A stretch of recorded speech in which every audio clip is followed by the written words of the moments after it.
हमारे गाँव कहत का है अंतर अरे महूला दे दे आधला महूला दे दे आधला महूला दे दे आधला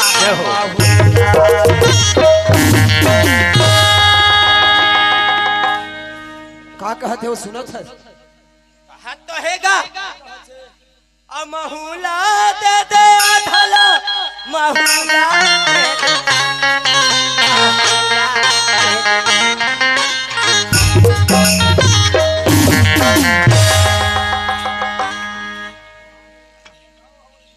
दे उधर इधर ध्यान लगा कान लोखरे डर देख के सुनबे कन्हैया बिना राधला कन्हैया बिना राधला कन्हैया बिना राधला कन्हैया बिना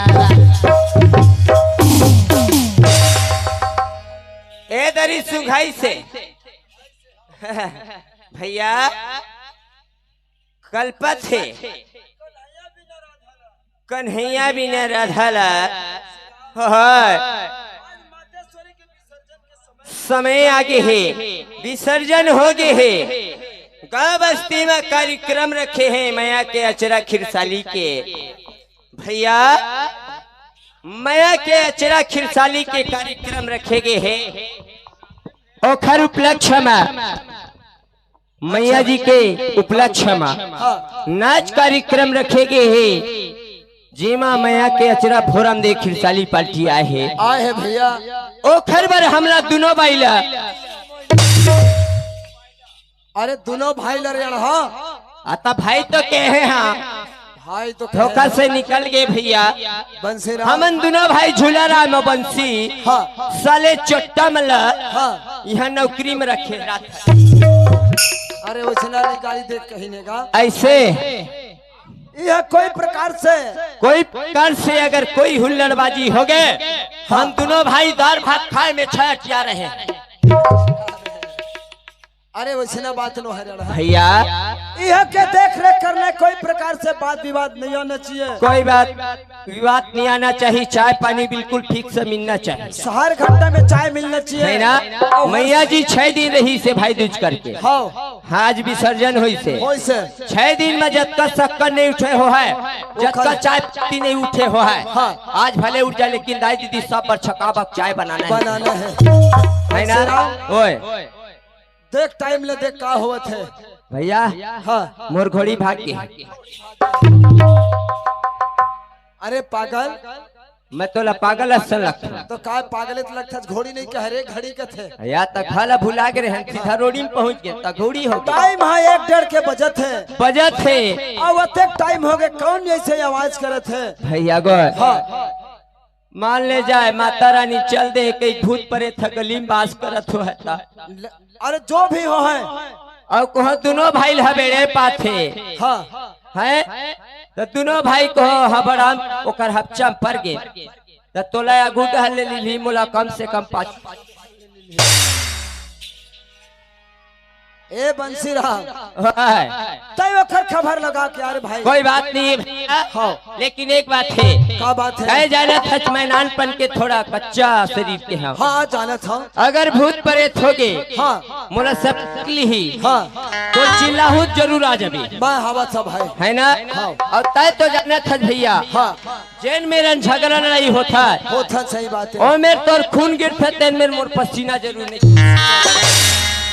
भाई बर प्रेम रखे तो ले जावा था भैया अरे रायपुर ले हर छुट्टे रे भैया रायपुर ले हर छुट्टे रे भैया चोला है करते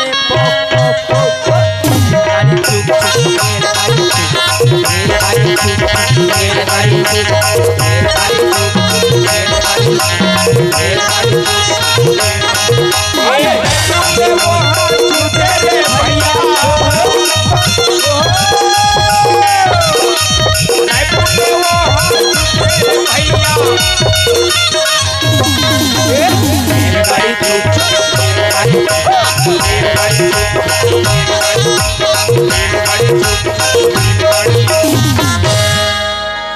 आयला तो आगे अब भूतवा परे तो हो हाथ मोल सपेट ली।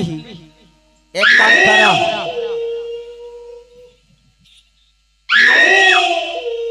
मान ले जाए गौटिया के कहो लाली बच्चिया रहती तो ओखर पूछी रहती चाहे बड़वा है बच्चिया नो है। हाँ कोई बात नहीं, तब नहीं चिल्ला था तब हो पाप है। भैया तो भेज दी जा रे कह के नहीं चिल्ला था अगर तब हो पता नहीं चली। ए नहीं सुना का वो भाई काला चिल्लाते आए एमे कोनो नहीं दिखते काबर एकदम माई लोग के जात बहनी आए कुछ में काहे होई ना तहर डेरी भाई भर हुआ था मैं जा रहा था बोट बोट खाला एगा मजे रात में भूत परेते के देवी देवता की नहीं हो एगा काहे हो ता काला चिल्ला था का मैं हूँ। हां मैं चिल्ला लो तो ही चिल्लाता हूँ भाई। ए दाई ना चिल्ला ना पहचान तो कैसे बोला जबरदस्ती चिल्ला देबेगा। सुना था हां ये बंधा बस्ती हां मैया जी के विसर्जन हुए हैं। हां औरम दे खिरसाली वाले कार्यक्रम लगे हैं।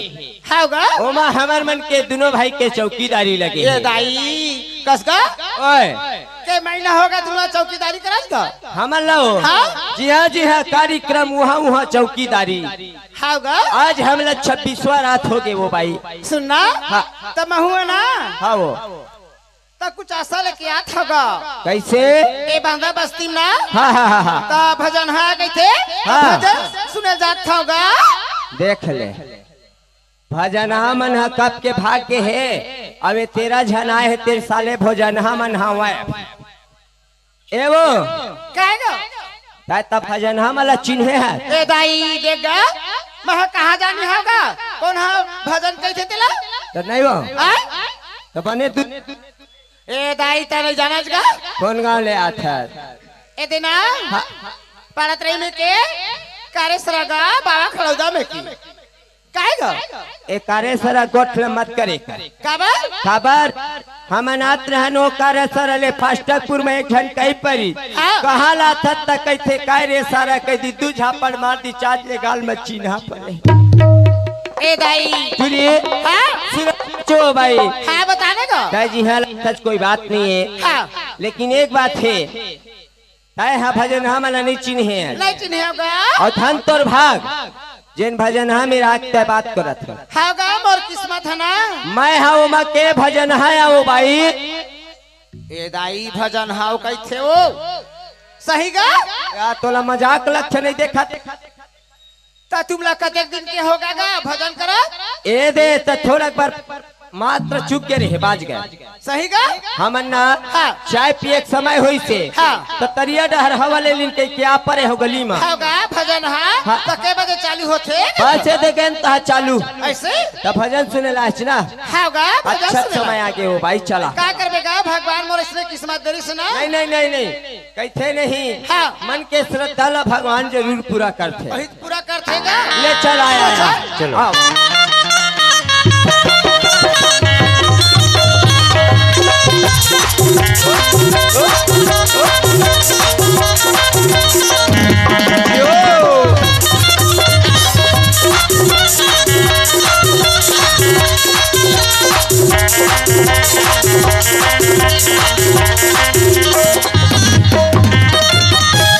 एवं काय रुपए यही में काबा हाँ मैं भजन है मोर मजीद है अभी बच्चे है हाँ और मोर बच्चे है होगा सब झल्ला मैं पूछ के आवत हाँ हाँ ले जा काबर सब तैयारी हो जाए तहा तोल वाला हाँ नहीं गा हाँ ते तो रोज के भजन में भजन करे था तो काला पूछबेगा बात ऐसे है ना हाँ सब झन आए है कि नहीं आए मैं पुप लगे है कि नहीं लगे हाँ। तोला लेक जथा को हम आई भाई 1 घंटा में लगा तो तोल डिस्टर्ब लगी हो सही बात है गा भजन हाँ है ना हाँ। तय मेरे बैठ में आता हाँ दे हवा गा बैठा था ए भैया गो माँ का समय पोता लगा के आगे किया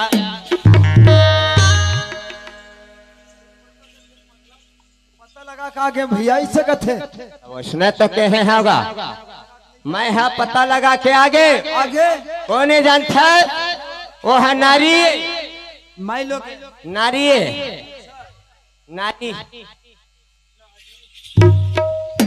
मैं लोग नारी है भैया। यह तरह रात ला देख ले घड़ी ऊपर काटा है 31 मिनट में चढ़ा था। अच्छा और का सुनेला जनता का सुनेला थे? भजन सुनेला भजन सुनेला थे भैया वाला भजन वाले मेरे भेज दे। मैं एक क्षण गलती कर परे भैया झूलरा का गलती कर परे मोर भैया? ओ है ऐसे तो मैं देखे हैं आनी बानी चढ़ोतरी लाए है ऐसे सेव और सेव सेव और सेव केरा या तितरी केरा अच्छा अनार और फल मतलब वो धरे है एकदम चकाचक। मैं देखे तो मोर जीव हो ना अभी देती तभी 4 ठल्ला दबा देते बाद लालच लग गए कह दे लग गए। हाँ। तो मैं झूठ बोल के यहाँ पर है झूलराम भैया काया परे के मैं भजन हाँ कह दे माँ कसम बात न तय बना ले। अरे माँ नहीं बनाओ आज तक गांव कोनो राम राम नहीं कहेगा वे कतक भजन सुना डरी यानी बानी खाए के है ना यार तो खा रे दादा तो भजन ल सुना मैं तोर सामने मैं तोर ए पर लूं हां सुना माँ नहीं तो जाता कुछ करे नहीं लगा। हाँ मैं बोल बला था हाँ ओखर बाद में जैसे जैसे बोला चाह तो बोले की जरूरत नहीं है ऐसे तोला बस संग देना है। हाँ हाँ हाँ हाँ वो अमल अमली के ही तब हो संग हो लमली नहीं हाँ। रागी काम करी रागी काम तोला करना है मंजीरा की। देख भाई फिर मोट डर से कोनो बात कोई टेंशन नहीं है। हाँ मोर जान थसता है मैं आवा था ले जाया एवो यही मेरे बैठ गए वो बैठ गए ना तो कोनो मेरे अंधरा कनवा ही ते घर बार पहिल लेबे का वो आ तो कसगा ताय हाँ बोला ते पूछा था तब मैं तोला बैठन हालत था का आय कुछ कथा ला सुन ले कई काय हाँ कथा सुने बर बैठे इसने नहीं बताते मैं कहे बिचारी है दू चाहत हो गए बैठ के आपको नो आही सकेली ए दाई तेला तोला सोर पता करना है मोर पर एक काम कर हाँ ए तीरक सहू पर थे हाँ है ना हाँ ए कुतिया वो ए कुतिया ए दे आय तू मां सुना था एगा आय कैसे ते बोला था का फपथे कुतिया कैसे बोला था आय अतरे अड़ही नहीं तो तोर जबान ला भगवान करत मुहला बंद कर दे तोल भगवान करत बिलाई जो नहीं दे ऐसे आवाज जावा बोला बिलाई जो नहीं दिया तोला बता दाई बन भी मैं ना दे। सुगर कहा थे ती रखहूं मुंह पर रखो मत सुन रखहूं मुंह करके एगा? आधा कथल भगवान लेके ताय हाँ कथा कहा था नोनी ते में ताय बैठ तो वैसे थोड़े तोल के हैं वो मैं के है तोला वो हाँ एती रखहूं पर थे वो हाँ। एती झर रही ए कोतिया जा ऐसने नहीं बोलते का एक कुतिया ते देती आ मैं तोला कहाँ कुतिया समाज के और दूसर माई लोग होती ना के साथ भजन करा था तो धुरवा उड़ावा ले कोई बात नहीं बैठ बैठ भाई हो बैठ डायरेक्ट कहूँ डर सुन बे तब हम सुनाबो नहीं का तही बताबे रखता हूँ ए धुन गंगा हूँ इतला एटी बैठ हाँ देहा बात है दाई रच रच ले बैठ ये ले बैठे है ना हाँ हाँ भैया बैठ गए हा बैठ के सुने बर बैठ के सुने बार ले सुना तर भाई ए हमर मंजीर है हाँ ए मंजीर है आन के मंजीरा है ना हाँ चिकनी चिकनी चिकनी चिकनी ऐसे बात थे अब मोर मंजीर है कैसे बात थे जानता चिकनी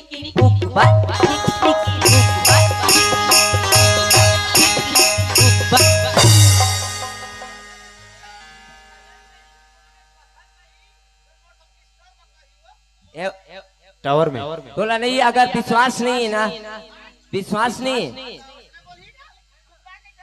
तो हम अलग दूसरा टाइप के भजन हन वो ये बहुत बार सुनबे ना हमार पूरा गंडाई साइड में पूरा चलते लोहारा गंडाई अभी ये देखे रहन काय के रहन गो बलाव के रहे बालोद जिला बालोद जिला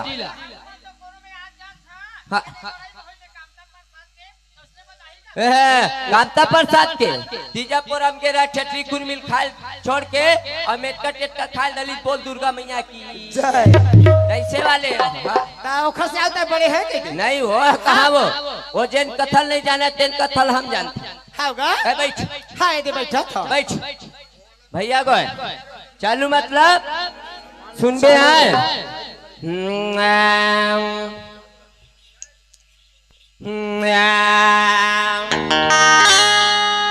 भैया को हमर चिकारा को खर बजा के है काले तुम्हें बजा के गोड़ा तरी फेंके रहे हैं। हाँ कल बजा रहे हैं तुम्हें गाँव के रहे था।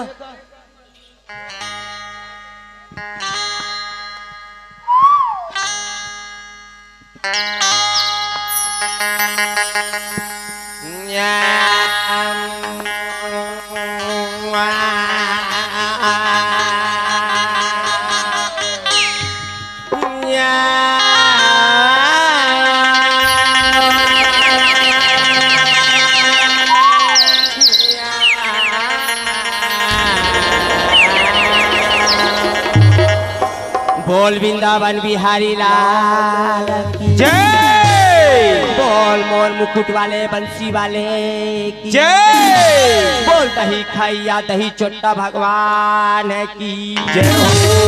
औला मेला में भैया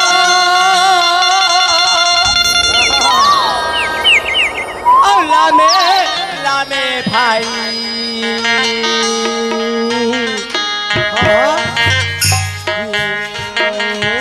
मेला में भैया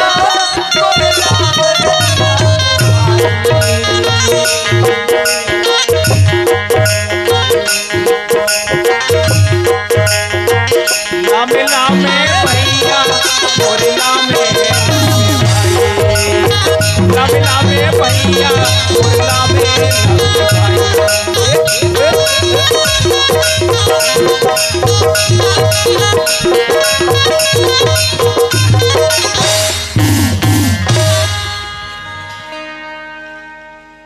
कैसे है गाँव लेना मोल नहीं जान धर में लगा थे भैया से मैं तो लग कह रहे वो जिन बजाल के रहे था। हाँ एमा क्लासा सुखा के है नीम लासा लाए हैं बने लगा देबे मैं ले देख बजाए चटके लेते भाई का जाना है मैं लगते कहीं के सुन डरे वो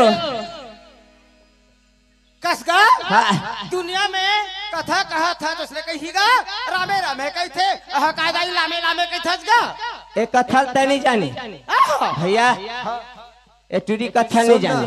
अरे वो का मैं तोर संग महत्व नहीं जाना दादा तो वो का जानी लामे लामे का अत्रे अड़हा नहीं तो या तोर जैसे चेला ले घात मुर्कत को ग्राहक छूट जाए मैं पंडित का हाल छोड़ दूं रे। अरे दादा जरा रामायण में नहीं लिखा है चल मैं जानूंगा। दोनों चेरा जोड़ी खपे है भैया ए वो मेरे की कथा है तय नहीं जाने ये नहीं जानी। हाँ सुना था चो भाई हागा सुना ए वो मेरे की कथा है जब भगवान राम और माता सीता लक्ष्मण वनवास निकली 14 बरस के लिए 14 बरस के लिए। हाँ हाँ तब जाए गई तब भगवान जात हाँ सीता मैया के चोरी हो गए। अच्छा सीता मैया के जब चोरी होके गई हाँ तो अशोक बाट कमले के सीता मैया ने रावण रख दी।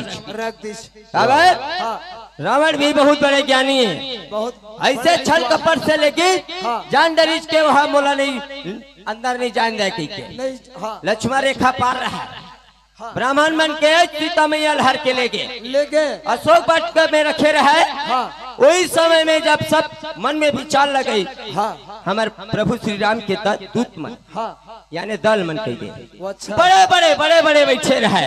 हाँ बजरंग बली ऐसे उघात बैठे रहे। अच्छा तब जामवन कही थे हाँ जामन सबसे बड़े एमा कोई नहीं जा सके बजरंग बली जाए कहीं। अच्छा हनुमाने जी जा सकते कहीं। अच्छा हनुमान जी मन में विचार लगे जब सूर्य लील सकत तो आजी माँ उतना बड़े नदी लांग बोला अपन बल के पता नहीं रही से नहीं रही से हाँ उड़ात गई भैया। हाँ और जाके अशोक बाट कम देखे तो सीता मैया बैठे रहे संगवारी अशोक के नीचे में वाह वाह उसके बेरा के बात है। हाँ जब बजरंग बली जी कहते माता सीता हाँ। तोला खोजत मोर पेट सुखा के भूख लगे लगी। अच्छा वाला भूख लगे लगी तब कहते इतना बड़े देखबे तो अशोक बाट का जेखर नाम जी कोई चीज के कमी नहीं है। बजरंग बली गई कतकोल टोरिस कतकोल फेंकिस कतकोल उलगी खाइस का उपद्रव ज्यादा करी उपद्रव ज्यादा करी। रावण के दूत मन देखी तक कैसे कौन माना आगे है पूरा अशोक बाट कल उजारे लगी। गुजारत है हो जब जाके राजा रावण ला बताते एक बानर आए हैं पूरा सो बांट कर जा रहा थे मालिक की थे। अच्छा काबर उखल ये राजा राजा है ना। हाँ। कहते उस बानर को पकड़ के हमारे दरबार में पेश करो। रावण कहा थे। रावण कहा थे वाह वाह। पूरा दूध ला भेजे। हाँ। अब भेज के ला के बोला पेश कर दीजिए भैया दरबार में। हाँ। पेश करी तब कहते रावण के का कहते? सबसे प्रेम कामा है कहते पूछी माँ अच्छा बिल्कुल लगे रहे थे सही बात है ना। हाँ। कहते एक पूछी मलावा सब लंका जितना किया है लंका के कह दे। लंका के पूर हाँ। लपेट दो आग लगा दो कहते भाई गला लंका फरिया कपड़ा चंद्रा जतकर है भैया लपेटत गई। हाँ। पूछी लमत गई न कपड़ा बाँचिस न तेल बाँचिस। कुछ नहीं बाची वही लमाई के है। हाँ लामे लामे भैया मोर लामे लामे भाई और ठाड़े ठाड़े पूछी बजरंगबली के पूछी ठाड़े ठाड़े एला हम समझ नहीं पाएंगे। यह लंका कान छे वो सुना था भजन। हाँ हाँ हाँ एक कथा ला मैं हाँ नहीं सुन रहे होगा। आज सुन रहे ना। हाँ। कुछ बोले हो तो माफी देवेगा। कोई बात नहीं एक बात तो बता था। हाँ। अरे जाता रहे अपिरा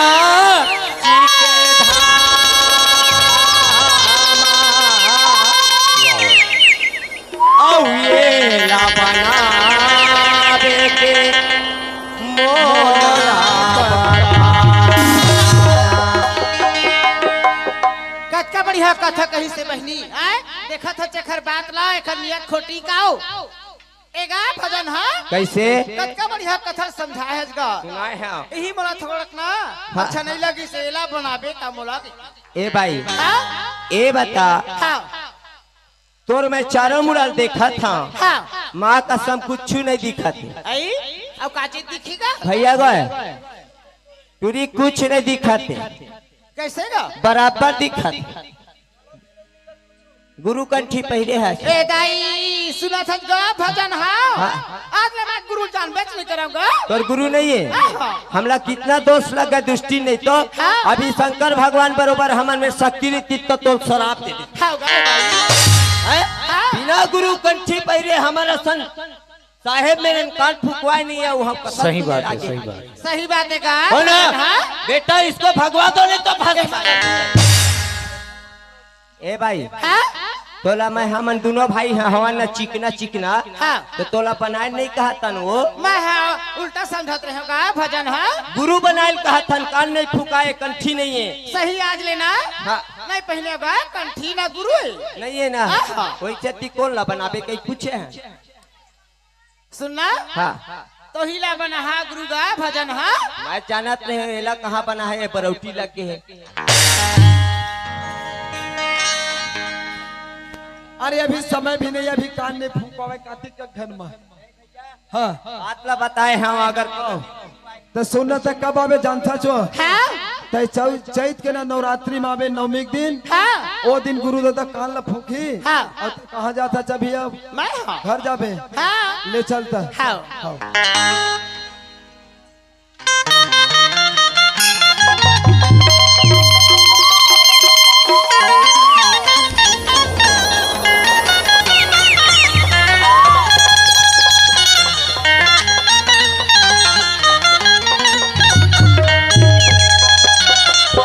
आयु हो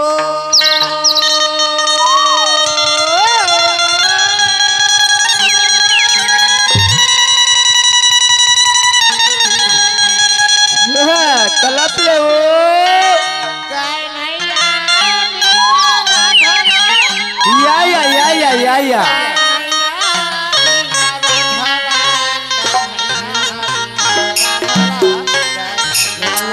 बिना राधा कन्हैया बिना राधा कन्हैया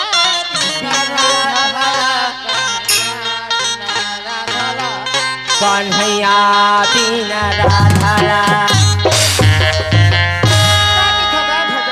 का कैसा चो छुनाई सुहावाई बने के है वो नहीं तो आवाया बिना राधा धाला काहे नहीं सुहावैया काहे नहीं सुहावैया कन्हैया बिना धाला काहे नहीं सुहावैया काहे नहीं सुहावैया कन्हैया बिना धाला काहे नहीं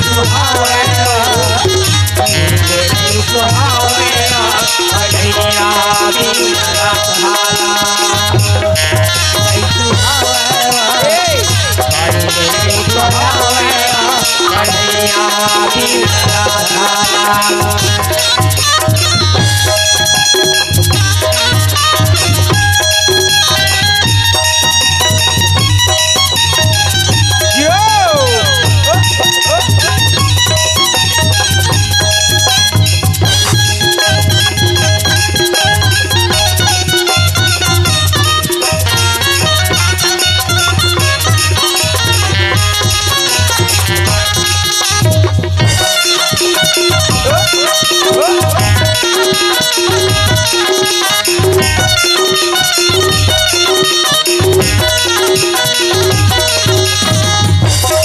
नहीं सुहावैया काहे नहीं सुहावैया कन्हैया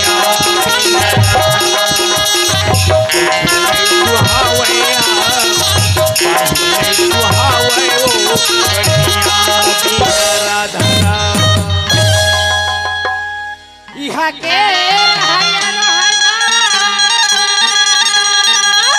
कौन हो कोली कौन हो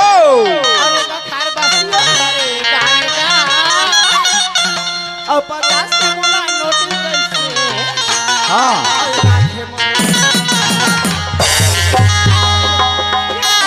रात दिन तो कौस निंदा बा थका नहीं तो रो ओखर शादी में करे हो राचारा से मारा था काकर शादी के रहे नहीं जान राधे के हो गे रहे ठीक करे है हाँ का देस तोला पैसा देसे हो अरे पागल बंसीरा में तियारे एतिया देख का नाम ले है चो राधे हो राधे ओ ही राधे हमला काबर नहीं देस रे बता आएगा आओ जाना हो दे हवा बोलावा थे दे एवं एगा देखा तो तेरा ताज कथरी सन काचा थे आ एकरे पीढ़ी माखुरा दारू मही चलावेगा आ एक जन को सही करके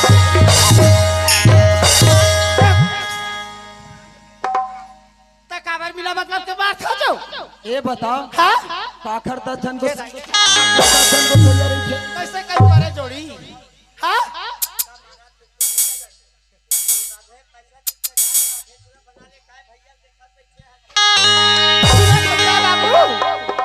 मोरे साथ और भैया के खर्चा पानी चलावेगा ए फालतू गोठ मत कर हैं नहीं वो हैं अरे हमारे घर में का चीज की कमी बताओ काहे हाँ बता ना आ तो एहा सोनाला जानही काकर में नहीं जानन और नहीं जानन तोरे दादा पुरखा बताइस त जाने एहा ना हाँ और मायके के हो तोर मायके के हां ए हार कहाँ के एला पूछता जो हाँ एहु मोर मायके के और करधल है एहु मोर मायके के और पायल है एहु मोर मायके के और वो दोनों झन लइका है एहु मोर मायके के तभी मैं कहा था गा कैसे टूरा मन न मोर का समूह है न भैया का सपन ममा का से साले चोट्टा मन दोनों झन लड़बड़ा मन कहा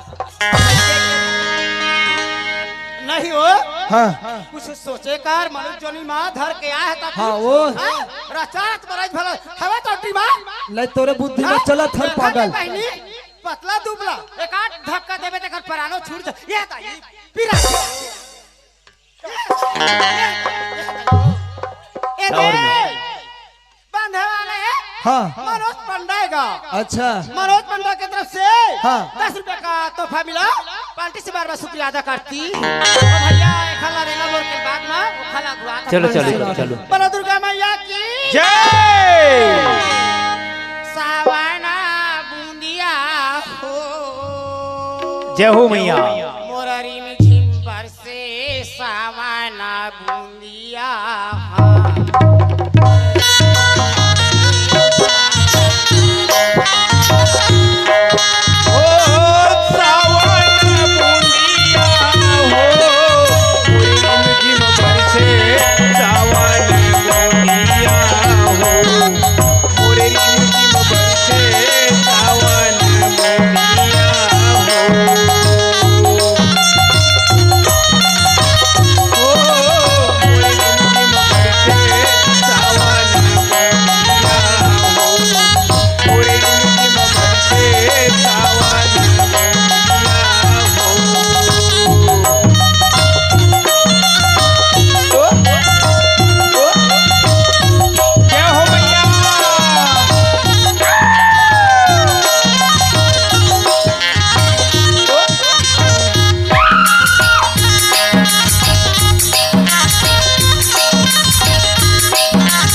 भौजी मोर जोकर पहली फरमाइशी तोल बला देन तेखर विनोद भाई हमार ले चलिया पारा वाले के बचे हवा कहत का रही चोहा भैया का कहे कहे मो औ चटनी हो